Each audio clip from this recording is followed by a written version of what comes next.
I just ate 3 freaking cookies, like in a row. And I had this thought, I was like, I might wait to record this, but the feeling that I had after eating these cookies, I couldn't just wait. I mean, I have no makeup on. This is just me. This is me showing up. This is real life. This literally just happened. And what I realized that it was not necessarily the cookies that I ate. It is those thoughts that came after I ate the cookies.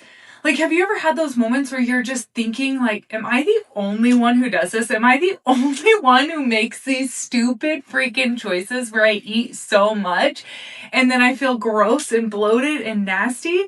It just makes you kind of feel isolated and like you start feeling that shame and that just starts spiraling. That spiraling used to be my whole life. All of the time. That is just how I would live, in that shame, that guilt, that isolation. And it sucks to feel that way. So here's what happened. I thought, okay, I kind of want this one cookie. And so I grabbed the smaller cookie and I ate it. It felt really good. And I was like, well, that tasted really good. I made the better choice and I got the smaller cookie. And then I'm like, dang. That was like really good. So I grabbed another one and I ate that one and I grabbed one more and I ate that one. And I'm sitting there and I'm like, dang it. Why did I do that? Am I the only one who freaking does this? Like, what's wrong with me? And that isolation started to kick in and that shame started to creep in. It tried. And usually I would allow myself to live in this moment of doubt and shame and guilt. And I've done so much work here lately that I was able to almost stop those thoughts in a way. Now, they still came in, so don't get me wrong. It's not like they weren't there, but I was able to address them in a different way that didn't lead me down the path of binge eating and living in this shame and guilt that I'm never going to figure this out. So here's what's different now is that I didn't spiral. I was able to pause and I got curious. I'm like, those 3 cookies, I right now am feeling so full. I'm feeling so bloated. I seriously could just go take a nap. I don't want to go move my body. I really feel like I want to go for a walk because it is so nice out right now. But I now, after eating those, just don't want to. But that's simply how I'm just feeling right now. And I'm learning to use that as information. That's it. This feeling that I'm feeling is just information.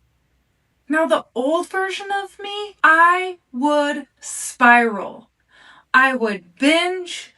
Those 3 cookies would have turned into eating chips and string cheese and whatever else that I could have got my hands onto because I would have needed to feel that emotional need that I was shaming and guilting and isolating myself, and I would have needed to feel it. And so I would have tried to eat more to fulfill those needs. That was literally the only way I knew how to deal with that shame and that guilt and this like feeling that I'm feeling right now, just tired. And it wasn't so much about the food itself, it was about that shame.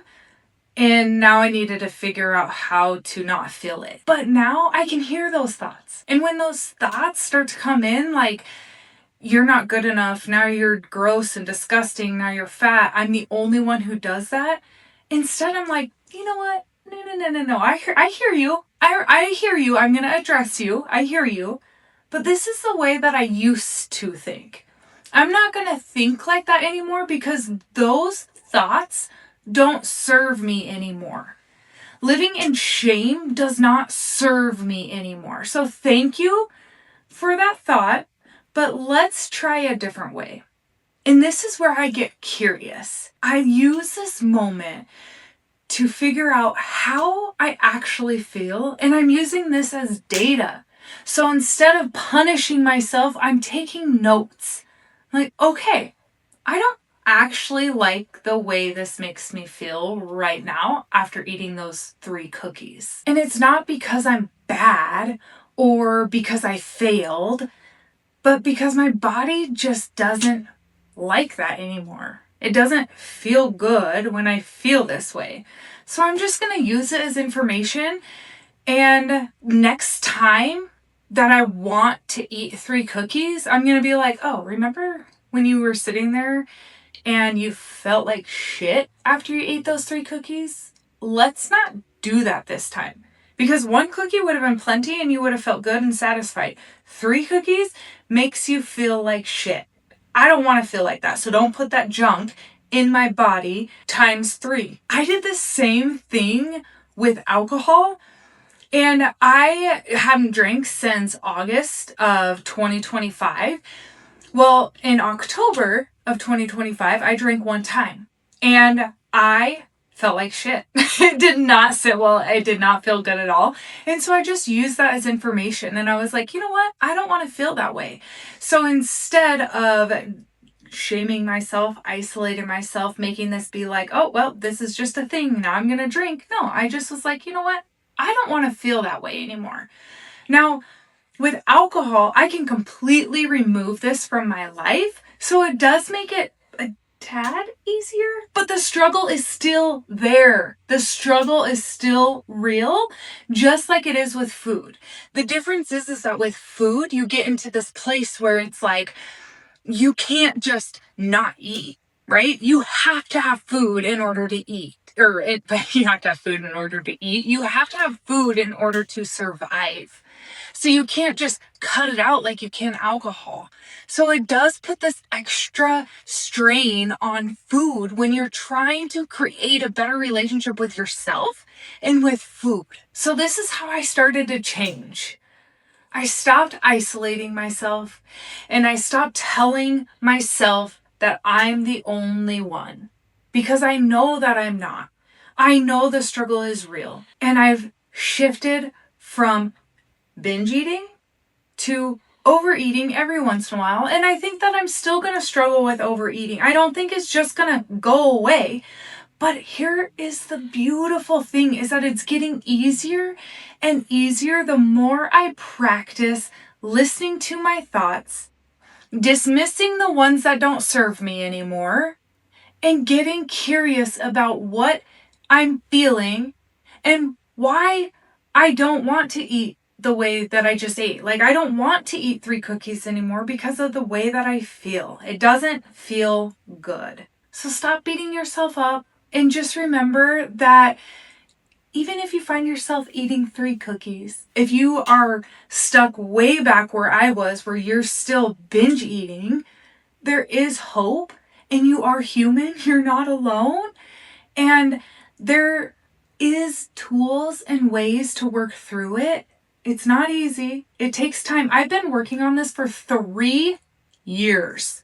3 years is how long that I've been working on my relationship with myself and my relationship with food, and actually taking it seriously, not just going off of another plan or something like that. No, actually working on my relationship with food and myself.